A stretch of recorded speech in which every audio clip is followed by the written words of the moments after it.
예수 그리스도의 구원의 은혜 가운데 거할 수 있는 여러분 되시기를 간절히 소망합니다.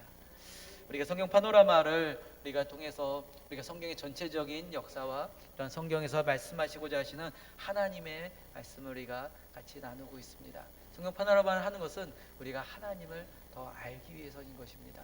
그래서 성경을 통해서 우리에게 말씀하시고자 하시는 하나님의 뜻을 알고 하나님의 역사를 참된 복음을 알기 위해서 또한 성경의 전체 하나님의 은혜를 깨닫기 위해서 우리가 성경 파노라마를 보고 있습니다. 그래서 우리 구약을 거쳐서 이제는 신약에 이르렀고요.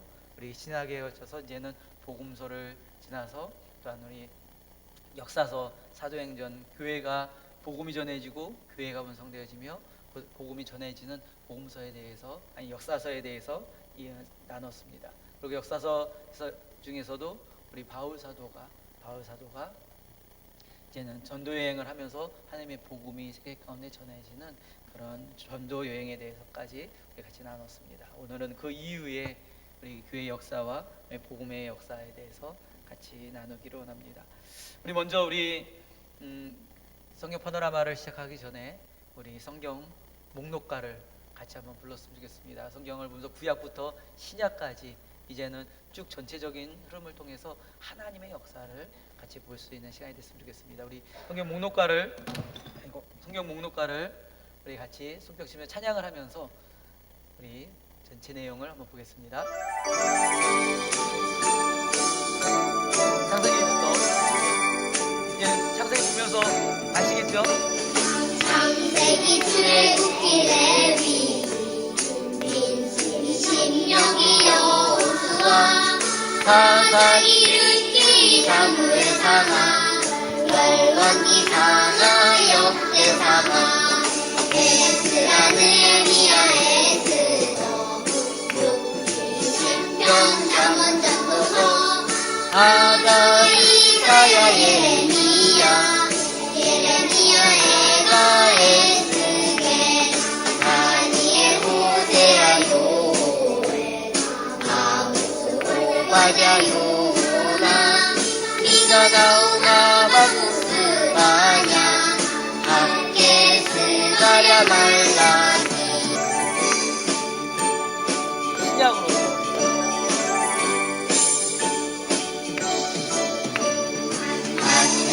마가 누가 요한 사도행전 로마서 고린도전은 갈라디아서 에베소서 빌립보서 골로새 데살로니가 전후서 디모데 디도서 빌레몬 이브리 야고보 베드로 전후 요한이상 유다서 요한계시록 구약 39권에다 신약 27권으로 성경은 66권이다. 아멘. 여러분 성경에 대해서 좀 흐름을 좀 이해가 되시나요? 우리 이제 이 찬양을 부르면서도 전체 흐름이 우리 가운데 났고 또한 이것을 통해서 말씀하시는 하나님의 말씀과 은혜를 우리가 깨닫기를 원합니다. 우리 성경을 좀 다시 한번 훑어보죠. 우리가 지나서요. 이제 신약부터 한번 보죠. 신약, 예수님이 왜 이 땅에 오셨을까요? 우리 구약을 보면 알 수가 있었습니다. 하나님께서 천지 창조를 하셨던 그 온전한 세계 우리에게 누리라고 말씀하셨습니다. 근데 우리가 하나님의 죄를 범함으로 하나님과 관계가 깨어져 버립니다. 깨어짐으로 말미암아 하나님께서 우리에게 주시는 하나님의 나라, 하나님의 축복을 누리지 못하는, 그래서 멸망의 길로 갈 수밖에 없었던 그런 존재가 되어져 버렸습니다. 그런데 하나님께서는 그렇게 인간을 내버려 두지 않으셨어요. 한 사람을 택하셔서 그 사람을 통해서, 그 민족을 통해서 구원을 이루시기를 원하셨습니다. 그래서 이 아브라함을 통해서 어떤 이스라엘 백성들이 되어지고요, 그들에게 하나님의 백성으로 살아갈 수 있는 존귀함과 또한 언약과 또 하나님의 백성으로 세우셨습니다. 그런데 인간의 죄성들이, 완악한 모습들이 하나님께서 기다려주시고 기회를 주시고 경고를 하시고 또 회복의 말씀을, 언약의 말씀하셨음에도 불구하고 이들의 악함은 계속 죄악을 범하고 맙니다. 심지어 그들의 포로로 포로로 잡혀갔음에도 불구하고, 잡혀가고 또한 회복한 자라고 말씀하심에도 불구하고 깨닫지 못하고 또 죄를 범했던 모습들, 인간의 죄악성의 모습들이 우리 구약 성경을 통해서 역력히 보게 됩니다. 그러므로 이제는 선지자들이 이제는 더 이상 나타나지가 않죠. 하나님께서 침묵을 하십니다.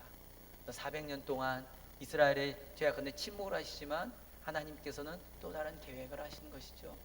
인간의 죄를 용서해 주시고 회복하시고 구원하시기 위해서 하나님께서 직접 이 땅에 오시는 것입니다. 400년 동안 그 역사를 준비하고 계십니다.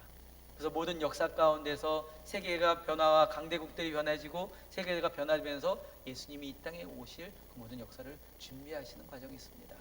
우리가 아수르라는 그 나라로부터 바벨론, 그리고 페르시아, 그리고 그리스, 로마에 이르기까지 절대로 그 나라가 멸망할 것 같이 보이지 않았지만 작은 나라들부터 나라들이 멸망을 해버렸습니다. 하나님의 역사는 인간의 힘과 인간의 능력으로는 이룰 수가 없는 것입니다. 그것을 막을 수도 없는 것이죠. 하지만 하나님의 역사는 이루어지고 있습니다. 그러면서 세계 가운데 통일되어지고 복음이 전해질 수 있도록 만들어진 것이 있습니다. 무엇이 만들어졌을까요? 문화가 이제 통일이 되어졌어요. 그리고 언어가 헬라어로 통일이 되어지기 시작합니다. 도로가 로마가 되면서 도로가 곳곳으로 뚫려지면서 여행할 수도 있고 복음을 전하기 쉽게 되어졌어요. 뿐만 아니라 구약의 성경이 헬라어로 번역이 되어져 버렸습니다. 그러면서 헬라어만 알면 구약의 성경을 전할 수 있을 정도로, 복음을 전할 수 있을 정도로 이렇게 성경이 해석도 되어졌습니다. 하지만 그 당시에 영적으로는 더 악한 세대가 되어지고, 특히 하나님의 말씀을 전하라고 했던 유대인들조차도 영적으로 우상을 섬기고 악한 세상이 되어져 버렸습니다. 그들 스스로 구원받을 수 없는, 하나님의 율법의 언약의 말씀이 있음에도 불구하고 오히려 그 율법이 그들에게 족쇄가 되어서 그들 앞에 나아가지 못하는 이들의 모습이었죠. 이것이 인간 세상의 인간의 죄악의 모습이고 멸망받을 수밖에 없는 모습이었습니다. 그런데 하나님께서는 이런 인간들을 위해서 그냥 심판으로 내버려두지 않으시고 인간의 몸으로 이 땅에 오셔서 구원의 길, 메시아가 그리스도가 되어 주셨고 우리를 구원해 주셨습니다. 바로 예수 그리스도를 위해서 대신 십자가의 죽으심으로 말미암아 구원의 길을 열어 주셨습니다. 그래서 우리가 마태, 마가, 누가, 요한 우리 사복음서를 보게 되면 예수 그리스도가 이 땅에 오신 이유, 또한 구원의 길을 가시는 그런 예수 그리스도의 삶의 생에 대해서, 복음에 대해서 말씀하고 있는 것입니다. 바로 참된 구원, 그것이 복음인 것이며 구원으로 이 땅에 오신 예수님이 바로 복음인 것입니다. 그래서 마태, 마가, 누가, 요한이 복음서인 것이고요, 예수님에 대한 이야기가 기록되는 복음서인 것입니다. 그래서 혹시 기억하시나요? 마태복음은 누구를, 예수님의 어떤 부분을 말씀하셨을까요? 왕으로 오신 예수님에 대해서 기록을 하고 있습니다. 유대인들에게 예수님은 성경에 기록되어 있는 왕으로 오신 분이고 우리의 왕으로 오신 분이다라고 이야기되어 있습니다. 그리고 마가복음은요, 종으로 오신 예수님, 섬기러 오신 예수님, 그래서 가난하고 소외된 자, 병든 자들, 귀신 들린 자들을 고쳐주시고 그리고 십자가의 대속하심으로 말미암아 구원을 이루시는 그런 예수님에 대해서 이야기를, 중점을 두고 이야기를 하고 있습니다. 누가는요, 사람으로 오신 예수님, 누가가 의사잖아요. 그래서 인간으로 오신 예수님에 대해서 인간의 내면의 또 마음, 육체적인 고통, 또한 감정들, 이런 걸 통해서 인간으로 오신 예수님에 대해서 이야기를 해요. 왜 인간으로 오신 예수님에 대해서 이야기를 할까요? 인간만이 죽을 수가 있거든요. 죽음의 문제를 해결해 줄 수가 있기 때문에 예수님께서, 하나님께서 인간의 몸으로 이 땅에 오신 것입니다. 그래서 예수님께서 누가는 인간의 몸으로 오신 예수님에 대해서 이야기를 합니다. 요한은요, 예수님은 하나님이십니다. 사람이지만 우리가 사람으로 성인으로 끝나는 것이 아니라 이 예수님은 성인이 아니라 하나님이십니다. 태초부터 계셨던 분이시고 태초부터 이 모든 만물을 만드시기 전부터 계셨던 분이 바로 예수님이십니다. 그러시기 때문에 그 예수님이 우리의 죄를 용서해 주실 수 있고 구를 구원할 수 있는 분이십니다 라는 것을 이야기하는 것이 바로 복음서입니다. 그래서 마태, 마가, 누가, 요한 복음서를 통하여서 예수 그리스도에 대한, 복음에 대한 메시지가 담겨져 있는 것입니다. 복음서에는 바로 예수님의 생애와 예수님의 대속하심과 예수님께 부활하심, 그리고 하늘로 승천하심까지 기록이 되어져 있습니다. 그리고 그 이후에 이제 교회 시대가 되어지죠. 예수 그리스도를 믿는 이들이 이제 복음이 전해지기 시작합니다. 예수님께서는 승천하시면서 제자들에게 예루살렘을 떠나지 말라 그러셨어요. 성령을 기다리라고, 성령을 기다리라고 말씀하십니다. 예수님이 하늘로 승천하신 이후에 50일 뒤에 성령이 임합니다. 때로는 사람의 눈도, 사람의 시선도, 어떤 두려움을 가졌던 이들이 성령을 받았을 때, 성령이 무엇을 알려주는 영일까요? 하나님의 뜻을 알게 해주는 영이고요, 예수님을 믿게 해주는 영이에요. 예수님이 어떤 분인지 믿게 해주는 영입니다. 그랬을 때 하나님의 뜻과 예수님의 우리의 구원자라는 것을 믿어질 때 그들이 이제 바깥에 나가서 복음을 전하기 시작해요. 베드로와 제자들이 나가서 복음을 전했을 때 기적들이 일어나기 시작합니다. 성령의 역사들이, 하나님의 역사들이, 예수님이 전에 보여주셨던 그 역사들이 막 나타나기 시작해요. 그들이 말하는 언어를 각국에 있는 언어로 듣기 시작하고요, 병든 자들이 낫기 시작하고, 또한 구원을 받고자 믿는 자들이 하루 설교할 때마다 3,000명씩 돌아오는 역사들이 나타납니다. 믿는 자들이 돌아왔다는 것은 무슨 의미일까요? 그들이 왜 믿었을까요? 제자들이요, 성령이 임했을 때 하나님 뜻과 예수님을 믿어주신 것처럼 이들이 말씀을 전할 때 성령이 임하심으로 말미암아 그들의 믿음이 나타났다는 거예요. 성령의 역사들이 나타났다는 것입니다. 그러면서 그들이 복음을 전하기 시작해요. 복음을, 예루살렘에 있는 동안 7년 동안 복음을 전하기 시작합니다. 그래서 많은 사람들이 복음의 변화를 받고요, 많은 사람들이 돌아오게 됩니다. 그런데 예수님의 명령이 무엇이었을까요? 땅끝까지 이르러 내 증인이라, 흩어지라는 것이었어요. 그 복음을 들고 세계까지 가라는 것입니다. 그것을 이제는 예수님께서, 하나님께서 이루시기인데 그들에게 이제 핍박이 오기 시작해요. 유대인들이 이 그리스도인들을 핍박을 하기 시작합니다. 우리 지난주에 혹시 설교를 들은 기억이 하실 수 있을 겁니다. 유대인들, 특히 바리새인들, 그들이 가지고 있는 기준이 있습니다. 그들은 경건주의자들이에요. 그래서 경건해야 되고 제사장들이 율법에 있는 말씀을 잘 지켜야지 하나님의 나라가 이르는 거고, 그렇게 지켜야 된다는 것이 그들의 규율입니다. 규칙이에요. 그런데 그들의 기준으로 봤을 때는 죄인들, 또한 병든 사람들, 과부나 어린 아이들, 이런 사람들은 자신들의 죄나 어떤 문제들로 인해서 그렇게 됐다라고 생각을 하는 거예요. 경건치 못해서 그렇게 됐다라고 생각하는 거예요. 그렇기 때문에 바리새인들과 이들은 그들을 멸시합니다. 그들을 멸시하고 존중하지 않아요. 그런데 예수님께서 함께 했던 사람들이 누굴까요? 병든 사람들, 중풍병자들, 눈먼 사람들, 귀신 들린 사람들, 이런 사람들만 같이 하는 거예요. 그러니까 이 사람들은 가뜩이나 바리새인들, 유대인들은 이 사람들을 별로 좋게 생각하지 않는데 예수님께서 그들과 함께 하고 있다는 거예요. 예수님도 탐탁치 않았던 거예요. 근데 그 예수님이 또 성전에 와서 성전을 뒤 엎어버렸어요. 이것은 하나님께 예배하는 곳이라고 하면서 장사하는 사람들 다 뒤 엎어버렸습니다. 자신이 만들었던 규율들을 예수님께서 엎어버리신 거예요. 그리고 그 예수님이 십자가에서 죽으셨어요. 십자가에서 죽는 것은 어떤 사람들이 죽을까요? 죄인들이 죽는 거예요. 근데 예수님께서 십자가에서 죽으셨어요. 그러니까는 그들이 봤을 때는 예수님이 어떻게 그리스도가 될 수가 있어요? 예수님이 메시아가 될 수가 없는 거예요. 그런데 이 많은 사람들이 예수님이 그리스도다, 예수님이 메시아다, 예수를 믿으라라고 하고 그들 가운데도 막 기적들이 막 나타나니까 이들은 그것이 더 불쾌스러운 겁니다. 이들은 불쾌스러운 거예요. 그래서 유대인들이 그리스도인들을, 예수님을 믿는, 추종하는 사람들을 이제는 핍박하기 시작합니다. 잡아서 죽이기 시작해요. 그래서 첫 번째 순교자가 바로 스데반 집사입니다. 스데반 집사를 돌로 쳐서 이제는 죽입니다. 거기에 함께했던 사람이 바로 앞장섰다면 바울입니다. 바울 서신서를 썼던, 그리고 복음을 전도했던 이 바울이 그 앞장섰던 사람입니다. 그러면서 전 세계로 이 그리스도인들이 흩어나가기 시작합니다.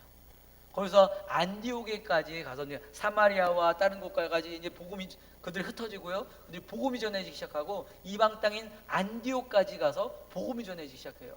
이전에는 유대인들 중심으로 복음을 전했어요. 이방인들은 안 믿을 거라고 생각을 했습니다. 그런데 안디옥이라 가서 안디옥에 있는 이방인에게 이제 복음을 전했습니다. 근데 그들이 믿는 거예요. 그들이 믿으면서 하나님께로 돌아오는, 예수님께로 돌아오는 역사들이 막 나타나는 겁니다. 그러면서 그곳에서 처음으로 그리스도인이다라는 칭호가 불려지기 시작합니다. 그 전까지는 뭐 예수쟁이, 예수 믿는 사람들, 막 이렇게 예수 따르는 사람들이었지만 그 뒤부터는 이제는 안디옥의 복음 전해지면서 그리스도인이다라고 그들을 불려지기 시작합니다. 그러면서 이제 복음이 펼쳐지기 시작합니다. 우리가 지난주에 할 때 이제는 또 여기에서 이제는 바울 사도 복음이 세계로 펼쳐지는 전해지는 사건이 사도행전에 나타나는 것이죠. 바울 사도의 1차 전도행, 2차 전도행, 3차 전도행, 그리고 로마까지 가는 여정이 사도행전에 나타나 있는 그 역사가 나타나지는 것이죠. 근데 여러분 먼저 이제 사도행전을 다시 한번 좀 훑어보기 전에 우리 좀 큰 사건을 여러분들 먼저 말씀을 드리면 좋을 것 같아요. 배경을, 그 당시의 시대적인 배경을 좀 말씀드렸으면 좋겠어요. 여러분들 책이 71페이지거든요. 71페이지를 한번 보시면요, 배경을 좀 봐야지 여러분들이 왜 이런 상황들이 벌어졌는지도 좀 같이 볼 수가 있을 것 같습니다. 71페이지요. 하셨나요? 예수님 이후에, 예수님이 승천하신 이후에 기독교의 박해가 일어났던 일들이 있습니다. 첫 번째로 보면 AD 30년 경쯤에 예수님이 간 AD 30년쯤에 이제 스데반의 순교 이후로 박해가 이릅니다. 그러면서 그리스도인들이, 예수를 믿는 사람들이 세계로 흩어지기 시작하죠. 유대인들이 박해를 했다라는 겁니다. 그래서 이 유대인들의 그 박해로 해서 기독교인들이 이제 박해를 당하기 시작해요. 그 유대인들이 곳곳에 있어요. 유대인들이 곳곳에 흩어져 있는데 그리스도인들이 그곳에 가서 복음을 전할 때 흩어져 있는 그 유대인들이 이 그리스도인들을 핍박하고 박해하고 유대인들이 가지고 있는 전통에 의해서 돌로 쳐서 죽이려고 하는 이들의 박해가 있었습니다. 이것이 AD 30년에 이루어져서요, 이들이 흩어지게 됩니다. 그리고 AD 49년에는요 또 로마에서는 계속해서 유대인들의 박해가 있었고 그리스도인이 핍박을 당했는데요, AD 49년에는요 클라우디오 칙령이라는 것이 있어요. 유대인들과 이제 로마에서 유대인들과 유대인 그리스도인들과 계속 싸움이 나는 거예요. 왜냐하면 지금 이 유대인들이 그리스도인들을 핍박을 하니까는 이 안에서 계속 분쟁이 있고 싸움이 나타나는 겁니다. 이 이야기들이 이제 소요같이 일어나지는 거예요. 그러다 보니까는 이 이야기들이 황제까지 이제 들려지게 됩니다. 로마 황제까지 들려지게 되니까 왜 저 유대인들은 자기네들끼리 싸워? 자기네들끼리 싸운 것처럼 보이지죠. 왜 자기네들끼리 물고 뜯고 싸워? 너희들 때문에 사회가 혼란스러워. 그러면서 이 로마에서 그리스도인들을 추방을 해버립니다. 유대인 그리스도인, 대표적으로는 유대인 그리스도인들을 추방을 해요. 그러다 보니까는 거기서 더 갈등이 심해지기 시작합니다. 유대인과 또는 유대인 그리스도인과 더 갈등이 심해지기 시작하죠. 공식적으로 유대인 그리스도를 추방당하니까는 그 유대인들은 더 자기들이 옳다라고 생각을 하는 것이죠. 그러면서 계속해서 기독교적인 그리스도인들에 대한 박해가 심해지기 시작합니다. 그것을 어떻게 알았을까요? 브리스길라와 아굴라가 이 로마에서 추방당해가지고 바울과 만남으로 인해서 바울과 만남 가운데 그 상황들을 알게 됩니다. 로마의 상황과 로마의 교회들도 다 알게 되죠. 그러면서 이제 바울이 이제 로마를 향하는 보낸 편지 가운데 그들이 또 다시 하나가 되어질 것에 대해서 말씀을 하고 있습니다. 그래서 유대인들에 향한 또한 그런 핍박들이 이제는 되어지고 있습니다. 일어났으면 박해가 있었습니다. 그러다가 AD 64년에는 기독교인의 이제 대대적인 박해가 이루어집니다. 대대적인 박해. 여러분 네로 들어보셨나요? 네로 황제라고 있습니다. 이 로마에 큰 불이 나요. 큰 불이 나가지고서는 이제는 뭐 설로 보게 되면 그 네로가 불을 질렀다. 이 미치광의 네로가 불을 질렀다라고 이게 정설로 보여집니다. 그런데 불이 나니까는 로마가 거의 다 불이 타버린 거예요. 절반 정도가 불이 타가지고요. 모든 사람들이 이제 불로 인해서 재산 잃어버리고 가족도 잃고 난리가 난 거죠. 그러니까 불이 나니까 이 사람들이 어떻게 될까요? 이들 마음 가운데 분노가 있기 시작합니다. 생각해보니까 이 분노를 어디다 잠재워야 되죠. 그랬을 때 네로가 이야기를 합니다. 그리스도인들이 불을 질렀다. 방화를 했다. 그러니까는 이 사람들이 이 분노를, 자신을 가지고 있는 분노를 그리스도인들에게 펼치기 시작합니다.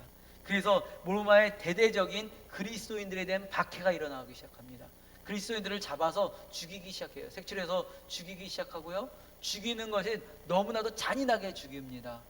잡아서 십자가형으로 죽이기도 하고 잡아서 칼로 찔러 죽이기도 하고, 또한 로마에 보면 원형 경기장이라는 것이 있습니다. 동물들과 검투사들과 싸우는 이런 경기장에 이 사자를 풀어놓고요, 이 그리스도인들을 풀어놓고선 싸움을 시켜요. 사자하고 싸움이겠어요? 그냥 물려 죽이라는 것이죠. 그리스도인을 잡아서 죽이는 겁니다. 그리고요, 이 사자를 그 아이들에게 양으로 만들어놓은, 양가죽으로 만들어놓은 그 옷을 입히는 거예요. 그러면 아이들이 그것을 입으면 양같이 보이잖아요. 막 뛰어노는 거예요. 그 원형 경기장에서요. 그러면 거기에다가 사자를 풀어놔요. 그러면 애들은 뛰어놀지요. 사자가 봤을 땐 뭐 같을까요? 그게 양이 뛰어노는 것처럼 보이는 겁니다. 다 물어 뜯어서 찢어 죽여버려요. 이런 일들이 부모 보는 앞에서 이렇게 벌쳐져요. 그리고 이들이 이제는 카타콤이라는 곳이 이런 데로 무덤으로 숨어 들어가요. 그것을 또 색출해 가지고 찾아냅니다. 그럼 어떻게 찾아낼까요? 이 무덤은요, 그 무덤 속은요 미로같이 되어 있어 가지고 그리스도인 외에는 못 찾아요. 그러면 그것을 찾는 방법은 무엇이 있을까요? 그리스도인을 잡아 가지고선 고문을 하는 거예요. 고문을 해 가지고서는 그들을 통해서 카타콤에 있는 숨어 있는 그리스도인들을 찾아내는 거예요.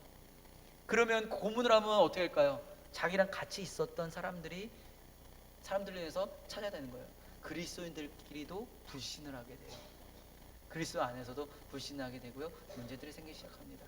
이런 박해가, 네로 때에 박해가 이런 일이 생기기 시작하면 한 4년 정도밖에 이런 고통 가운데 이들이 있게 됩니다. 이런 네로의 박해가 있어서 그리스도인이 큰 핍박을 입기 시작해요. 그리고 난 다음에 이제는 AD 90년경에 도미티안이라는 박해가 또 있기 시작합니다. 또 큰 박해가 일어나요. 이때는 어떠냐면 도미티안이 로마의 황제예요. 로마의 황제가 됩니다. 이제 로마의 황제인데요, 이 도미티안은 로마의 황제였지만 자신이 이젠 신이 되고 싶었어요. 근데 황제 전설은, 로마의 황제들은 죽으면 신이 된다라는 자기네들의 전설과 같은 것들이 있어요. 근데 이 도미티안은 자기가 살아있을 때 신이 되고 싶었어요. 그래서 이 사람들이, 도미티안이 왕이 돼가지고선 사람들한테 이야기를 합니다. 내가 신이라고, 나는 사람이 아니라 내가 신이다 라고 이야기를 합니다. 근데 사람들은, 그래도 로마 사람들은 그걸 그래도 믿고 따랐어요. 이 도미티안을 신으로 여겼습니다. 근데 이것을 받아들이지 않는 사람들이 누구 있을까요? 도미티안이 신이다라는 것을 받아들이지 않은 사람이 누굴까요? 그리스도인들이에요.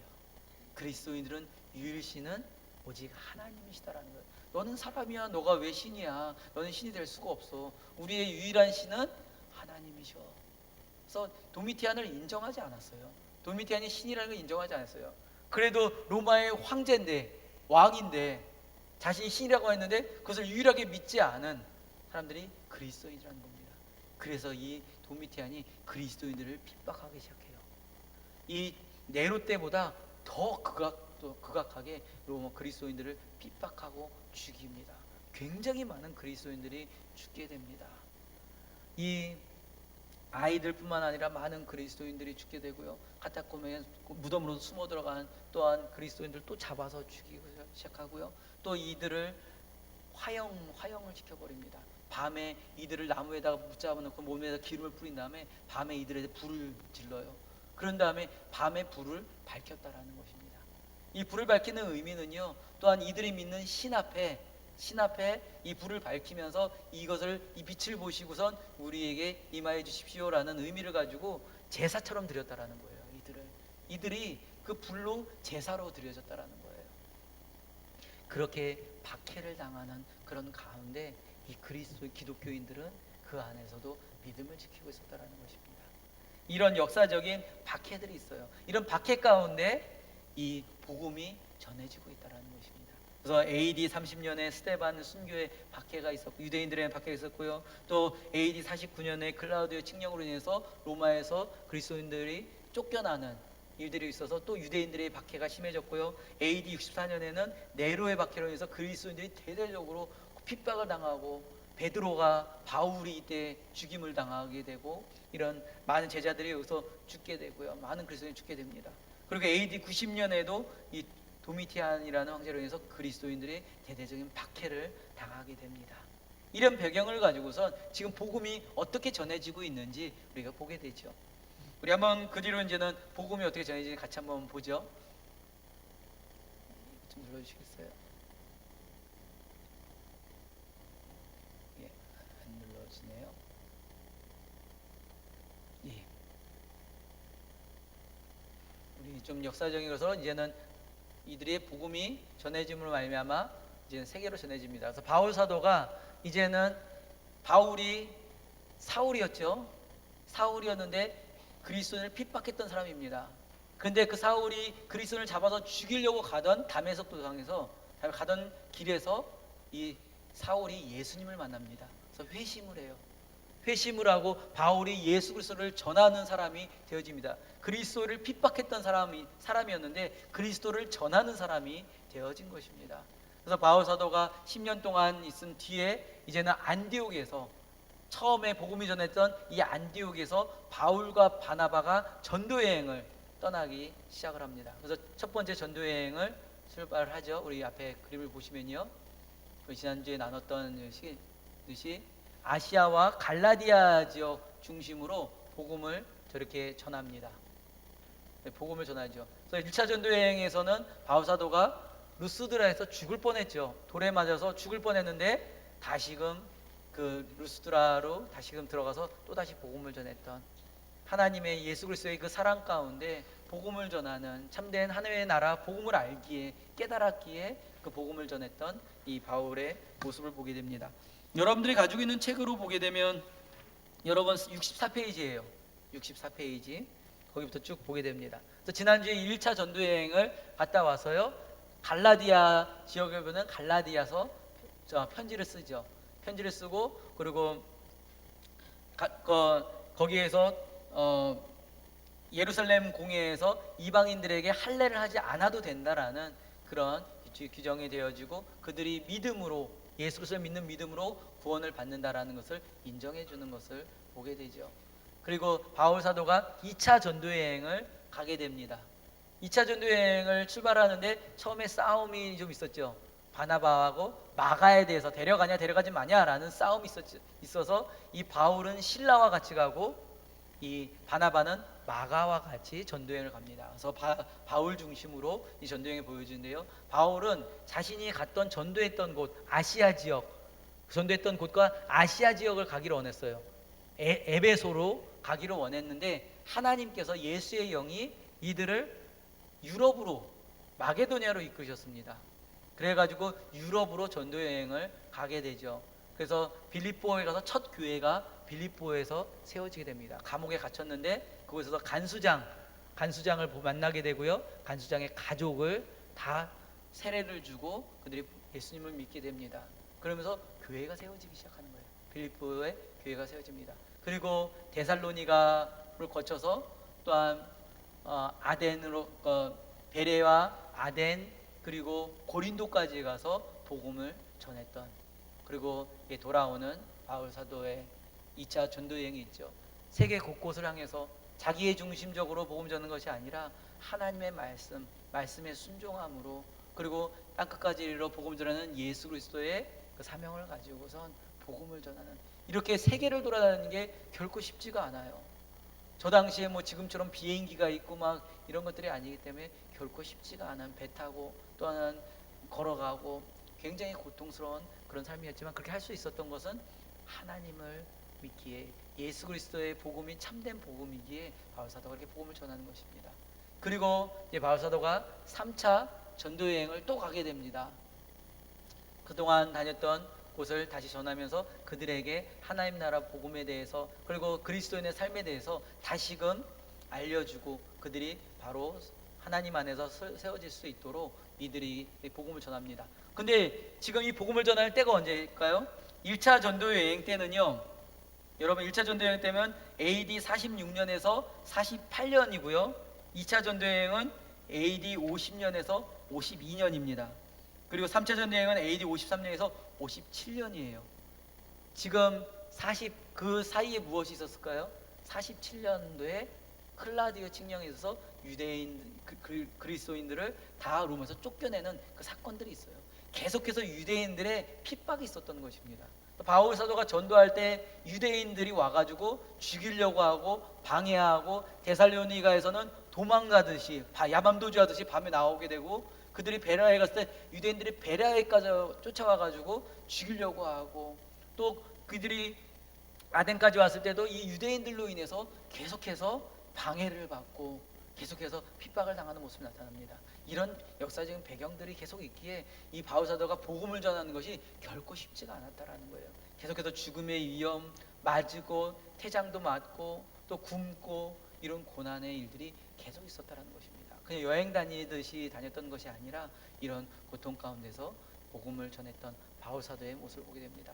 그런데 그런 복음을 전하는 그런 상황 가운데 예루살렘 교회, 본 교회가 지금 가뭄으로 인해서 어려움을 당하고 있다라는 소식을 듣죠. 그랬을 때 이 고린도 교회와 이런 교회들이 이제는 연보를 합니다. 헌금을 합니다. 그래서 헌금을 가지고 이제는 예루살렘 교회로 돌아오게 됩니다. 돌아왔는데 이곳에 있었던 유대인들이 이 바울을 잡습니다. 바울을 잡아서 이제 감옥에 가두게 되죠. 감옥에 가두면서 이제는 이들이 이제 바울 사도가 이제는 재판을 받습니다. 또 아그리빠 왕, 베스도 총독, 베니게 총독이 또 바뀌면서 이들로서 신문을 받고요. 이들에게서 재판을 받아요. 근데 이들은 죄가 없는 것을 알게 됩니다. 그런데 이 바울 사도는 그들에게 호소를 합니다. 나는 가이사에 가서 재판을 받겠다. 나는 로마 시민권자다. 저는 가이사에 가서 재판을 받겠다라고 이야기를 합니다. 이 바울 사도의 마음 가운데는 예루살렘에 가서 결박당할 것도 알았습니다. 잡힐 것도 알았고요. 또 생명의 목숨의 위협도 당할 것을 알았습니다. 하지만 하나님의 복음이 전해진다는 것을 알기에 그것을 자청하면서 갔던 것이고요. 또한 로마로 가서 복음을 전해야 된다는 것을 알기에 바울 사도는 자청을 하는 것입니다. 그래서 이들이 이야기하기를 만약에 바울 사도가 가이사에게 재판을 받는 걸 청하지 않았다면 이 바울은 놔줬을 거다라고 이야기를 해요. 그렇지만 바울 사도가 청을 했기에 또 로마로 가는 것이고요. 뿐만 아니라 이 유대인들이 바울이 나오면, 감옥에서 나오면 이 바울을 죽이려고 결정을 하고 있었던 것입니다. 그 죽음의 위험까지도 놓여졌던 거예요. 그랬을 때 바울 사도는 로마로 병사들의 보호함 가운데 로마로 가게 됩니다. 이것을 어쩌면 로마행 4차 전도행이다라고 이야기를 해요. 그래서 바울 사도가 이제 로마로 가게 됩니다. 근데 가게 되는데요, 가이사랴에서 시돈을 거쳐서 루기아 무라는 곳에서 이제 배를 타고선요 이제는 미양 쪽으로 가게 됩니다. 근데 미양으로 가는데 미양에 이제 도착을 했는데요, 거기에서 이제는 배를 타고 가려고 하는데 바울은 가지 말자 그럽니다. 가면 위험을 당할 것이다라고 얘기하지만 그곳에서 이제는 그 말을 선장과 말을 듣지 않고 출발합니다. 처음에는 남풍을 부는 것처럼 보이다가 거기에서 유라굴로라는 광풍이 일게 되죠. 그래서 다 죽을 위험에 놓이게 돼요. 거기는 뱃사람들도 아무것도 하지 못합니다. 그런데 하나님께서 이들을 보내주실 것이다라는 바울은 확신이 있습니다. 그래서 이들을 14일 동안에 이제는 그들이 배에서 헤매다가 이제는 멜리데 섬이라는 곳으로 가게 됩니다. 그곳에서 이제는 3개월 동안 있어요. 근데 그곳에서 이제는 보블리오라라는 그런 추장이 있는데요, 추장의 부친의 열병을 바울이 고쳐주게 됩니다. 그러면서 거기에서 이들의 도움 가운데 다시 배를 타고선 로마로 오게 됩니다. 이런 로마로 오는 과정 가운데서도 바울 사도는 하나님을 신뢰하게 됩니다. 많은 사람들이 죽음의 위험에 있을 때도 하나님께서 함께 하심을 그들은 내게 정했고요, 또한 하나님이 함께 하심으로 구원의 은혜를 누리게 되고 로마까지 오게 됩니다. 로마에 와서 이 바울이 감옥에 갇히게 되죠. 감옥에 갇히게 되는데, 감옥에 갇히면 가택연금이다라고 그래요. 가택연금은 무엇이냐면 감옥이다라고 하지만 집에 있는 거예요. 집 밖으로는 나올 수는 없지만 집 안에만 갇혀 있는 건데 그 안에서는 자유함이 있습니다. 다른 사람들이 와서 만날 수도 있고요, 거기서 다른 사람들과 교제를 할 수도 있어요. 그리고 다른 사람들이 옆에서 도와줄 수도 있어요, 바울을요. 그만큼 바깥으로는 나가지 못하지만 집 안에서 있는 감옥 같지 않은 감옥 같은 곳에 있습니다. 그곳에 있으면서 이제 바울 사도가 이제 편지를 보내죠. 서신서, 우리 지난주까지는 우리가 갈라디아서, 데살로니가 전후서, 고린도 전후서, 로마서까지 우리가 같이 나눴었는데요. 이제 바울 사도가 로마에 도착함으로 인해서 이제는 편지를 보냅니다. 4편의 편지를 보내죠. 그것이 첫 번째 편지는 에베소서입니다. 에베소서는 에베소에 있는 교회를 향해서 보낸 편지인데요. 그리스도 안에서 정체성, 너희가 누구인지 바로 알 것을 이야기합니다. 그리고 합당한 삶을 살 것을 이야기를 합니다. 그리고 그들이 가지고 예수 그리스도의 마음으로 고난을 이기면서 항상 기뻐하는 삶을 살 것을 그들에게 이야기를 합니다. 그래서 그리고 교회가 하나님에서 하나가 되어질 것을 이 에베소 교회를 향해서 보내는 편지가 있죠. 그리고 또 빌립보 교회를 향해서 또 보내는 편지가 있습니다. 빌립보 교회를 향해서 또 보내는 편지인데요.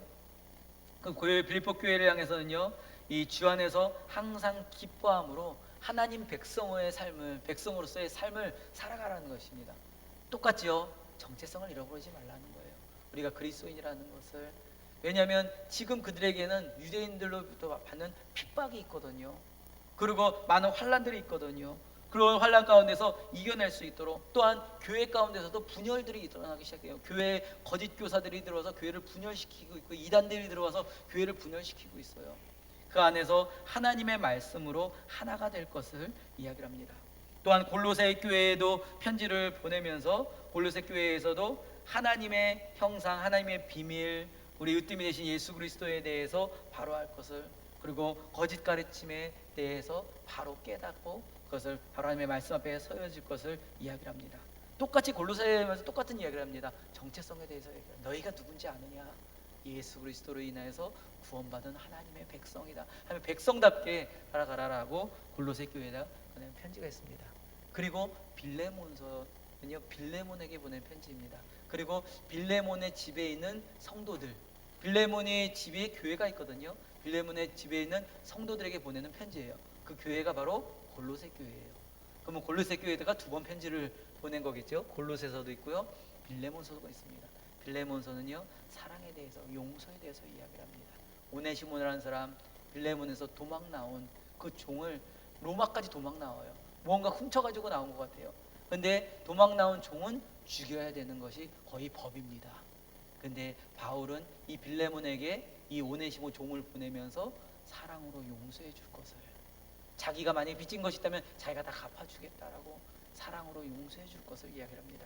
그래서 빌레몬이 이 오네시모를 용서를 해주는 그런 그 용서에 대해서 이야기를 합니다. 그 용서는 바로 하나님께서 우리를 사랑하셨고 우리를 용서해 주셨고 하나님의 자녀로 회복 주셨듯이 그래서 사랑하고 용서할 것에 대해서 말씀을 하고 있는 것입니다. 그러면서 바울 사도가 이 4편의 편지를 각 교회마다 보냅니다. 지금 이 바울 사도가 어디 있을까요? 감옥에 갇혀 있어요. 그런데요, 이 곡중서신이라고 하는 에베소서, 빌립보서, 골로새서, 빌레몬서는요, 누가 보면 감옥에 있는 것 같아 보이지가 않아요. 기쁨으로 보내는 편지입니다. 감사로 보내는 편지예요. 그러면서 자기는 감옥에 있으면서 이들에게 기뻐하라, 행복하라라고 이야기를 해요. 왜 이렇게 말할 수 있을까요? 바울 사도가 감옥에 있지만 하나님 안에서 은혜를 누리고 있기 때문입니다. 기쁨과 행복의 은혜를 누리고 있기 때문에, 고통과 환난 가운데, 환난한 상황에서도 기쁨과 은혜를 누리고 있기에, 때로는 그들에게 고통과 환난과 또한 여러 가지 문제가 있지만 그 안에서 하나님의 자녀로서 하나님의 백성으로 정체성을 가지고 누릴 것을 이야기합니다. 그런 다음에 이제는 바울 사도가 이제 로마 감옥에서 나옵니다. 그리고 5차 전도 여행이다라고 이야기합니다. 사도행전에는 이 내용이 없어요. 사도행전에는 바울 사도가 로마에 가서 감옥에 갇히는 것까지만 나옵니다. 그 뒤에는 안 나와요. 이제 뒤에 어떤 일이 있었냐라는 것을 우리가 알 수 있는 것은 그 뒤에 있는 편지, 서신서를 통해서 우리가 알 수가 있습니다. 바울 사도가 이제 감옥에서 나와서 이제는 마게도냐에 있을 때 디모데하고 에베소 교회에 보내는 편지가 있습니다. 그 편지가 뭐냐면 디모데 전서예요. 나와서 보내는 편지입니다. 그 편지에서는 바른 교훈을 가지고 진리 가운데 행할 것을 이야기를 합니다. 이 디모데가 에베소 교회에서 목회를 하고 있는 거예요. 사역자입니다. 근데 교회에 여러 가지 일들도 있었고 또한 많은 문제들도 있는 것으로 인해서 굉장히 힘든 상황 가운데 하나님 앞에서 바로 설 것을, 하나님의 부르심 가운데 바로 설 것을 이야기를 하고요. 그리고 이단을 배격하고 참된 진리 가운데 설 것을 이야기를 합니다. 그리고 하나님 앞에 참된 교훈, 하나님의 진리의 말씀을 성도들에게 전할 것을, 교회에서 나눌 것을 이야기하는 것이 이 디모데 전서입니다. 그리고요, 이 바울 사도가 이제 마게도냐를 지나서 니고볼리라는 곳으로 가던 도중에 디도하고 그레데 교회에 보내는 편지입니다. 이 디도는 이 그레데 교회에 목회자로서 있는 것입니다. 그러면서 그레데 교회에 보내는 편지인데요, 하나님의 은혜 안에서 바른 교훈을 따라서 선한 일을 행하라, 하나님의 진리 안에서 선한 일을 행하라 라고 이야기를 합니다. 우리 디도서는요 AD 62년에서 64년입니다. 64년에 무엇이 있었을까요? 네로의 박해가 있었죠.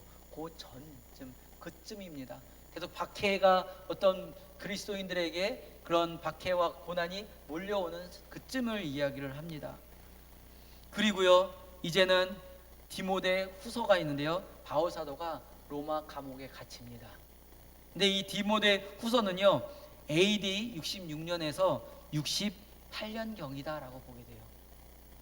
64년에 무엇이 있다고 그랬죠? 네로 박해에서 그리스도인들이 잡혀서 죽는 일들이 벌어집니다. 이 로마의 감옥에 이 바울 사도가 갇히게 돼요. 갇혔을 때 이제 바울 사도는 이제는 감옥에서 못 나갈 거다라는 것을 알게 됩니다. 그래서 바울 사도의 마지막 편지예요. 디모데 후서는요 마지막 편지입니다. 그래서 로마 감옥에서 디모데에게 보낸 편지입니다. 그래서 배우고 확실한 일에 거하고 하나님의 복음을 전할 것을 이야기합니다. 바울 사도가 마지막 고백대로 나의 달려갈 길을 마치고 의의 면류관 가운데 선다라고 이야기를 하죠. 하나님 앞에 자신이 돌아온 것을 돌이켜봤을 때 모든 것이 하나님의 은혜였음을, 많은 환난과 핍박과 고난이 있었고 매를 맞고 핍박이 있었지만 그 모든 가운데서도 이겨낼 수 있었던 것은 모든 것이 자신을 위해서 십자가에 못 박혀 죽으신 구원의 은혜를 베푸신 하나님의 은혜였음을 믿음의 고백을 하면서 그 고백 가운데 담대히 나아갈 것을, 그리고 맡은 직분을 다 할 것을 우리 이야기를 합니다. 그리고 거짓 가르침과 거짓 교사들을 담대히 싸워서 이길 것을 이야기합니다. 이 디모데에게 이야기를 하지만 모든 그리스도인들에게 또 하나씩 하나님의 말씀입니다. 이 세상 가운데, 악한 세상 가운데 우리 마음을 흔들어 놓고 우리 마음을 하늘 바라보지 못하게 하고 있고 또 환난과 고통을 주는 세상 가운데 이것을 이기고 승리할 것을, 하나님께서 우리가 보기에는 환난인 모습이지만 승리의 기쁨과 은혜를, 또한 하나님의 나라 백성으로서 하나님의 나라를 누리는 축복을 주실 것을 말씀하고 있는 것입니다. 그래서 바울 사도는 이렇게 이제는 편지를 하면서 바울 서신은 마쳐지게 되죠. 그리고 여러분들, 바울 서신 말고 또 무슨 서신이 있을까요? 무슨 서신이 있을까요? 그래서 바울은 이때 스페인까지 갔다라고 이야기를 해요. 서바나, 당시의 땅끝, 예수님께서 땅끝까지 이르러 복음을 전하라고 했는데 그것을 스페인, 당시에는 땅끝이라고 여겼던 스페인까지, 그 서바나까지 바울은 갔다라고 이야기를 합니다. 그래서 하나님의, 예수님의 부르심 가운데 순종했던 바울의 모습이죠. 그래서 땅끝까지 갔다라는 것은 하나님의 복음이 좀 전해지고 있다는 것입니다. 세계 가운데 핍박은 있지만, 고난이 있고 그리스도인 죽음이 있지만 하나님의 복음이 땅끝까지, 하나님의 사랑이 땅끝까지 전해지고 있음을 보게 됩니다. 그러면서 우리 이제는 그 역사적인 배경 가운데 또 하나님의 복음이 또 어떻게 전해지고 있는지 우리 다른 서신서를 좀 간략하게 먼저 봤으면 좋겠습니다. 그 다음에는 나타나는 것이 우리 히브리서입니다. 우리 성경 보게 되면 히브리서 성경이 있죠. 우리 히브리서 성경인데 여러분들 페이지로 보게 되면 여러분 81페이지입니다. 그래서 일반 서신을 봤으면 좋겠는데요. 히브리서는요 AD 64년에서 68년에 유대인 그리스도인들에게 쓴 편지입니다. 근데 저자가 누군지 몰라요. 바울이라는 사람도 있고 아볼로라는 사람도 있는데요, 추정만 할 뿐이지 저자가 정확히 나타나 있지 않습니다. 그런데 AD 64년부터 68년이면 어느 때죠? 로마에 네로 박해가 있었을 때예요. 극심한 박해가 있을 때고요. 그리스도인들이 핍박을 당할 때입니다. 그리스도인들이 살아날 수 있는 방법은 유일하게 한 가지 있습니다. 뭐가 있을까요? 그리스도인이 살아날 수 있는 방법 뭐가 있을까요? 이 당시에 그리스도인이 살아날 수 있는 방법은요, 예수님을 믿지 않으면 됩니다. 예수님은 나쁘다라고, 예수님은 신이 아니다라고, 예수님 말면 구원받는 거 아니다라고 말하면 돼요. 배교하면 됩니다. 그러던가 아니면 꽁꽁 숨어가지고 저 지하 100m, 200m 찾지 못하는 데서 꽁꽁 숨어서 살든지, 아니면 예수를 믿지 않는다라고 말해야지 살 수 있는 방법이에요. 그렇지 않으면 죽임을 당할 수밖에 없는 그런 시대의 그런 상황들입니다. 그때 유대인 그리스도인들에게 히브리서 저자가 쓰고 있는 것입니다. 대제사장이신 예수님을 바라보며 믿음으로 승리할 것을, 믿음으로 승리할 것을, 그냥 믿음 생활 잘하라 이런 것이 아니에요. 죽음 앞에 놓여져 있는 이들 가운데서 믿음으로 승리할 것을 이야기를 합니다. 그래서 핍박으로 인해서 유대교인들이 배교를 하고요, 다시 유대교로 돌아갑니다. 그리스도인들이 유대교로 돌아가기도 하고 핍박을 하고 배교당한 이런 상황 가운데 믿음을 지킬 것을 이야기하는 것이 히브리서입니다. 그리고 대제사장이신 예수님을 이야기하는 것입니다. 우리의 중보자가 되시며 우리를 위해서 제사를 드리시는 대제사장 되신 예수 그리스도, 그 예수 그리스도를 믿음을 지킬 것을 이야기하는 것이 히브리서입니다. 그리고 다음에는 우리 야고보서 있죠. 야고보서는 언제일까요? 우리 야고보서는요, AD 45년에서 49년에 기록된 것입니다. 우리 순서대로, 우리 성경에는 이렇게 순서대로 이렇게 되지만 이게 순서가 아니에요. 연대 순서로 되어 있는 것이 아닙니다. 그래서 그 연대를 보면 배경을 좀 알 수가 있어요. 그래서 AD 45년, 49년이 야고보, 예수님의 동생입니다. 야고보는요, 예수님의 동생인데요, 예루살렘에서 흩어진 유대인 그리스도인들, 핍박으로 해서 흩어진 유대인 그리스도인들에게 보내는 편지입니다. 무슨 편지일까요? 행함 없는 믿음은 죽은 믿음이라는 것입니다. 그래서 행함으로 믿음을 증명하고 행함으로 너의 믿음을 온전케 하라 라고 이야기를 합니다. 그래서 핍박과 환난과 핍박을 당하고 있는 이들이 그냥 말로는 그리스도인, 말로는 예수님 믿는다고 하는데 전혀 행함이 나타나지 않는 이들 가운데 너의 행함으로 너의 믿음을 보여줄 것을, 그러므로 참된 그리스도인의 삶, 경건의 삶, 하나님의 백성의 삶을 살아갈 것을 이야기를 합니다. 그래서 교회 내에서도 화평하고 선을 행할 것을 이야기를 하고 있습니다. 그래서 야고보서는 그 그리스도인들을 향해서, 핍박난 그리스도인들을 향해서 보내는 참된 그리스도인의 삶을 살 것을 이야기를 합니다. 그리고 베드로 전서 후서가 있습니다. 이 베드로 전서는요, AD 64년에서 65년입니다. 언제일까요? 네로 박해했을 때입니다. 베드로가 네로 박해했을 때서, 그리고 본도, 갈라디아, 갑바도기아, 아시아에 흩어져 있는 그리스도인들, 각 곳곳으로 흩어져 있고 숨어 있는 그리스도인들에게 보내는 편지입니다. 그래서 고난에 대해서 본을 보이신 예수 그리스도, 대신 십자가에 대속하셔서 죽으시고 구원을 이루신 예수 그리스도의 본을 받아서 우리 하나님의 고난 가운데서도 참된 산 소망을 가지고 참된 그리스도 안에서 살아갈 것을, 우리가 참된 그리스도인으로서 전 구별된 하나님의 백성으로 살아갈 것을, 그리고 소망 가운데 하늘나라 소망으로 믿음을 지켜나갈 것을 이야기를 하고 있는 것입니다. 고난으로 어려움 가운데 있고 흔들리고 있는 이들 가운데 믿음을 지켜나갈 것을 이야기합니다. 그리고 베드로 후서에서는 67년에서 68년입니다. 박해가 계속 진행되고 있는 상황 가운데 이제 베드로도 이제 이후에 죽임을 당하게 됩니다. 순교를 하게 되죠. 그렇지만 이 흩어져 있는 그리스도인들을 향해서 이들의 다시 이야기를 할 때, 이 흩어져 있지만 그 교회 안에서도 지금 이단들이 막 들어지기 시작해요. 거짓 선지자들이 들어지기 시작합니다. 환난과 핍박 가운데 있는 상황인데 이단들이 들어오니까 이들의 믿음과 신앙이 흐트러지기 시작하는 거예요. 흔들리기 시작합니다. 그래서 베드로 사도가 거짓 선생들을 경계하고 예수라는 지식으로 자라나라라고 하는 겁니다. 예수라는 지식으로 성령의 인도하심 가운데 예수를 바로 알고 하나님을 바로 알고 하나님의 기준을 바로 설 때 이단과 거짓 교사들의 잘못된 교리들을 분별할 수 있다는 것입니다. 분명히 분별함으로 하나님 안에서 바로 자라날 것을, 미혹되는 것이 아니라 성숙한 그리스도인이 되라는 것입니다. 이 이단과 이들의 일이 흔들리고 저희 빼앗기고 영적으로 빼앗기는 것이 아니라 그리스도 안에서 바로 세워질 것을 이야기하는 것입니다. 그 다음에는 요한일서입니다. 요한일서는요 AD 85년에서 90년에 기록이 되어진 거예요. 여러분 90년 누가 있죠? 도미티안의 기독교인의 대대적인 박해가 있습니다. 그래서 사도 요한이 에베소와 소아시아 교회들에게 보내는 편지입니다. 그래서 어떤 말씀이면 그리스도인들은 가르침을 받은 대로 예수 안에 거하라. 예수 안에서 영원한 생명이 있다라고 이야기합니다. 그러면서 그 영원한 생명 가운데 서로 사랑할 것을, 서로 사랑하고 그 사랑을 나눌 것을, 예수 그리스도를 믿는 이들에게는 영생이 있을 것을 이야기를 합니다. 적그리스도와 거짓 교사들을 이겨내고 믿음으로 지켜나갈 것을 이야기를 합니다. 그리고 요한이서도 마찬가지고요. 요한이서는요 사도 요한이 에베소에서 택함 받은 부녀와 자녀들에게 이야기를 합니다. 특별한 대상들이 있어요. 그래서 그 부녀자들, 그들에게 이야기를 할 때 사랑의 교훈을 행하며 적그리스도를 경계하라라고 이야기를 합니다.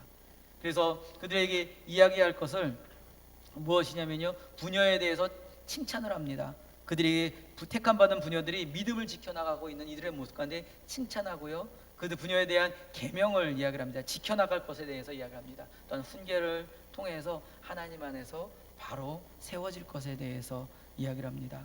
그래서 그들이 미혹하게 하는 자가 세상에 많이 나왔지만 그들을 경계할 것을, 그리스도 안에 교훈 가운데 거할 것을 이야기를 합니다. 그것이 흐트러질 때 그 안에서 분열을 일고 싸움이 나타나는 것입니다. 사랑할 것에 대해서 말씀하고 있죠. 그리고 요한 3서에서는요, 요한 3서는 마찬가지로 AD 85년과 90년 사도 요한이 가이오와 공동체에 대해서 보내는 편지입니다. 그래서 사랑의 마음으로 순회 선교사들을 대접하고 이것이 복음에 동참하는 것이다라고 이야기합니다. 순회 선교사들에서 전도하는 선교사들이 있습니다. 가르치는 선교사들을 이제는 잘 섬길 것을 이야기를 합니다. 그래서 집안에서 행하는 것을 그들이 진리 안에서 행할 것을 이야기를 하고 있고요. 그리고 나그된 이들을 신실하게 그들을 섬겨줄 것을 이야기를 합니다. 그리고 그들의 악한 이들에 대해서, 특히 드오드레베라는 악을 행하는 이들의 모습들에서 본받지 말 것에 대해서 이야기를 합니다. 그 당시에 디오드레베라는 이 악을 행했던 일들이 교회를 무리를 일으키고 교회를 문제를 일으킵니다. 그들을 따라서 행하는 일들도 나타나지고 있다는 것이에요. 교회를 분열시키는 일에서 이들을 본받지 말고 선을 행할 것을 이야기를 합니다. 또한 그곳에서 데메드리오라는 선을 행하는 이들이 있는데, 이가 있었는데 오히려 이들을 칭찬을 합니다. 칭찬하는 모습을 통해서 너희가 배울 것은 바로 선을 행하는 모습이 될 것을, 교회 안에서 악을 따라가는 것이 아니라 하나님의 선을 따라가서 그래서 선을 행할 것을 이야기를 합니다. 그래서 요한 3서에 대해서는 기록을 하고 있습니다. 또한 유다서는요 AD 68년에서 80년입니다. 이때는 이제는 네로의 박해 이후입니다. 네로의 박해 끝난 이유인데요, 그 이후에 핍박은 사라졌지만 여전히 그 외 유대인들에 대한 핍박들은 있습니다. 하지만 그 핍박보다 또 다른 핍박이 있습니다. 왜냐하면 교회 가운데 이단들이 막 들어오기 시작해요. 이단들이 들어오면서 교회를 혼란으로 만들고 있기 시작합니다. 핍박을 했을 때는 오히려 이들이 믿음을 지켜가는 이들이 있었는데, 이단이 들어와서 혼란스러우니까는 배교하는 이들이 또 생겨지기 시작합니다. 예수님을 믿지 않고 예수님을 떠나는 이들이 생겨지기 시작합니다. 그래서 거짓 선생들에 미혹되지 말고 믿음의 도를 위해서 힘써 싸우라. 믿음의 도를 힘써 싸우라는 것입니다. 영적 전쟁을 하는 것이에요. 싸우고 그리고 믿음의 바른 도 가운데 바로 세워질 것에 대해서 이야기를 합니다. 그리고 다음에는 요한계시록입니다. 요한계시록은요, 이게 AD 95년에서 100년 이렇게 이야기를 하지만 도미티안 박해 때를 또한 이야기를 합니다. 박해 가운데 있는 그리스도인들을 이야기를 합니다. 그 가운데 지금 요한계시록의 배경이 지금 도미티안의 박해로 인해서 고통받고 있는 이들을 향해서 보내는 편지예요. 그래서 우리 요한계시록 보면 막 미래에 대한 환상이나 막 이런 것들이 나오는데요, 제가 나중에 요한계시록에 대해서 설교를 한번 할 겁니다. 그리고 요한계시록에 보면서 이단들이 굉장히 많아요. 왜냐하면 요한계시록이 어떤 계시다라고 이야기를 해서 환난 날에 임하였을 때, 환난 날에 너희가 구원을 받을 것인데 우리를 믿지 않으면, 자신들을 믿지 않으면 너희들은 구원받지 못한다. 그래서 14만 4천 명 안에 들어야 된다라고 이야기를 해요. 근데 거기서 나오는 이런 단어들과 나오는 숫자들은 상징적인 것들이에요. 왜냐하면 그 당시에 로마의 핍박이 도미티안의 핍박이 있었을 때 그리스도인들이 잡혀서 죽게 됩니다. 잡혀서 죽게 되는데 이들에게 편지를 보내는데, 편지 그대로 보냈다가는 이 편지 내용을 통해서 이들이 다 죽을 수도 있어요. 다 이 편지가 다 들통날 수도 있습니다. 그러다 보니까 이 편지에 대해서 이제는 상징적인 것들을 통해서 보내지게 됩니다. 그래서 666 막 이렇게 말했던 것들이 당시 도미티안을 이름, 네로라는 이름을 숫자로 그걸 표시를 했을 때 666이라는 표시가 나타나요. 그래서 666을 받지 마라라고 했던 것들이 뭐 손에 도장 인을 치는 거, 그래서 우리가 무슨 바코드를 찍지 마라 이런 것이 아니라 그 당시에 핍박할 때 도미티안이나 핍박을 받는 것에 대해서 타협하지 말라라는 거예요. 넘어가지 말라라는 것을 이야기합니다. 그리고 당시에 바벨론 음녀를 조심하라 막 말했던 것은 그 당시에 그리스도인들을 핍박하고 있는 바벨론과 그런 그 로마에 대해서 이야기를 하는 것이에요. 여러분, 바벨론과 로마에 대해서 말하고 있는 것은 왜 그것에 대해서 그 로마를 바벨론으로 표현을 하고 있냐면, 그 당시에 역사 가운데 오직 바벨론하고 로마만 그 성전을 무너뜨렸습니다. 하나님의 성전을 무너뜨린 그런 나라들이에요. 그래서 이 나라들에서 악한 나라들이다라고 말씀하시는 거예요. 그래서 로마를 빗대서 한 것이 바벨론이다라고 이야기를 해요. 그래서 요한계시록에 바벨론 나오는데 왜 바벨론 얘기가 왜 나오지? 뭐 다른 이야기인가? 라는 것들이 아니라 로마에 대해서, 그리고 도미티안에 대해서, 박해를 당하고 있는 이들에 대해서 지금 표현을 하고 있는 것입니다. 그래서 이 요한계시록은요 제5의 복음서다라고 이야기를 해요. 왜냐하면 이 요한계시록은 예수 그리스도에 대한 내용입니다. 바로 예수 그리스도가 승리하셨고, 너희가 예수 그리스도 안에 있을 때 지금 고난을 당하고 환난을 당하지만 예수 그리스도가 승리하셨기에 너희가 예수 그리스도를 통하여서 이 고난도 이겨낼 수 있는 것이며, 예수 그리스도를 통한 새 하늘과 새 땅이 이루어질 것이다. 그러므로 너희는 예수 그리스도를 향한 믿음, 승리하신 예수 그리스도를 믿는 믿음으로 고난 가운데 승리하라. 너희가 반드시 너희에게 회복과 구원의 은혜, 너희가 회복의 은혜를 주실 것이다 라는 것을 말씀하고 있는 내용이 바로 요한계시록인 것입니다. 뭐 특별한 계시, 특별한 너희가 우리 이단들이 말하고 있는 우리만 믿으면 구원을 받는다는 그런 내용이 아니에요. 하나님의 복음에 대한, 예수 그리스도에 대한 구원에 대한 하나님의 언약의 메시지인 것입니다. 그래서 요한계시록의 마지막은요, 예수 그리스도가 승리하셨기에 예수 그리스도를 믿는 자들, 그리스도인들은 새 하늘과 새 땅, 하나님 나라에서 영원히 살 것이라는 소망과 희망이 있는 것입니다. 말라기에처럼 저주가 멸망과 된 것으로 암울함으로 끝나는 것이 아니라, 요한계시록은 예수 그리스도가 이 땅에 구원자로 오셨기에 그 예수 그리스도를 믿는 자들에게 주시는 구원의 은혜, 하나님 나라 소망이 담겨져 있는 것입니다. 그래서 우리는 이 또한 요한계시록을 통해서도 우리에게 참된 소망이 있음을, 어떤 환난과 핍박 가운데서도 구원하시고 모든 것을 이루시는 하나님, 그리고 모든 것을 회복시키시는 그 하나님을 우리는 믿고 그 하나님의 은혜 가운데 나아갈 수가 있는 것입니다. 요한계시록에서는 이 회복에 대해서 이야기를 해요. 그랬을 때 로마가 도미티안때 그리스도인을 거의 3분의 1 다 죽여버리는 이런 상황 가운데 있었을 때 그들의 희생으로 인하여서 나중에는 이 로마가 기독교 국가가 되어져 버립니다. 이런 역사적인 것도 이제 나중엔 또 같이 나눌 텐데요, 하나님의 약속과 하나님의 언약이 이루어지는 것을 보게 됩니다. 하지만 이들의 믿음을 지켰던, 이들의 희생 제물이 되어졌을 때 이들의 피를 통하여서, 이들의 희생을 통하여서 하나님의 나라가 이루어지는 것을 보게 됩니다. 하지만 하나님께서는 이들을 피값으로 죽는 것이 아니라 이들의 희생을 하나님께서는 받으신다라는 것입니다. 하나님의 나라 백성으로 이들이 하나님 나라에 거하고 있다라는 것을 하나님께서 말씀하고 계세요. 이들의 죽음이 그냥 희생이 아니라 이들의 죽지만 영원한 하나님 나라에서 이들이 하나님 나라에 갔음을 말씀하고 있는 것이 요한계시록에 담겨져 있는 내용인 것입니다. 우리가 이 말씀을 통해서, 우리가 사도들의 또한 편지를 통해서 하나님께서 주시는 메시지가 있습니다. 이 바울 사도와 우리 이 사도 이 일반 서신에서 제자들이 보내는 편지에 공통점이 있습니다. 공통점이 무엇이냐면 하나님의 나라를 이야기를 해요. 하나님의 은혜를 이야기를 합니다. 그리고 하나님의 사랑을 이야기를 하고요. 바른 교훈으로 설하라고 이야기를 합니다. 그리고 교회가 하나가 됨, 하나님 안에서 한 몸이 되는 교회가 하나됨을 이야기를 합니다. 하나님의 선물함의 특권은요, 하나님의 교회 공동체로 주셨다라는 거예요. 나 혼자 신앙생활하는 것이 아니라 함께하는 공동체가 축복인 것이고 반드시 이루어지는 것이 교회 공동체인 것이에요. 그래서 나는 나 혼자 열심히 신앙생활할래, 이것은 하나님의 뜻이 아닙니다. 공동체를 통해서, 교회를 통해서 하나님의 나라를 이루신다는 것입니다. 그리고 그 안에 기뻐하고 감사하는 삶, 참된 하나님의 나라 은혜, 하나님의 축복을 누리는 그리스도인의 삶을 살할 것을 말씀하고 있는 것입니다. 이것이 바로 예수 그리스도를 통한 구원의 은혜, 하나님의 나라를 누리는 그 성도의 은혜, 삶, 하나님의 뜻을 말씀하고 있는 것입니다.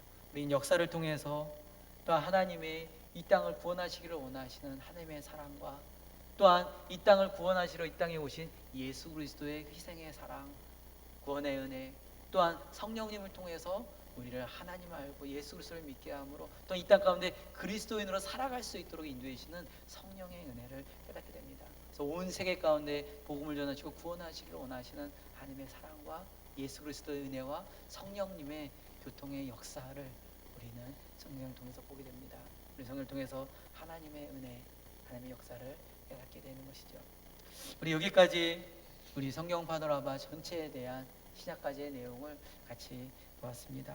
우리는 단지 성경의 배경과 지식을 보는 것이 아니라 우리는 성경을 통하여서 하나님께서 우리에게 말씀하시고자 하시는 것이 무엇인지, 우리에게 이루시고자 하시는 것이 무엇인지 바로 알며 또한 하나님의 사랑과 하나님의 은혜, 또한 우리가 하나님을 받은 새롭게 받은 구원의 은혜, 그리스도인의 삶을 우리는 깨달으며 나아갈 수가 있는 것입니다. 우리가 하나님의 말씀을 통해서, 우리가 하나님의 진리를 통해서 또한 하나님의 사랑 가운데 거할 수 있는 그리스도인이 얼마나 축복된 하나님의 백성임을 우리가 깨닫고 주님과 동행하며 나아갈 수 있는 우리가 되기를 간절히 소망합니다. 우리 오늘까지 성경 전체적인 성경 파노라마가 전체적인 내용을 같이 나눴습니다. 우리 다음 주에는 이 전체 구약부터 전체 스토리를 같이 한번 나누면서 또한 주시는 은혜를 또한 깨닫는 시간이 되기를 바랍니다. 여러분 좀 성경 파노라마를 좀 전체적으로 좀 보여지시나요?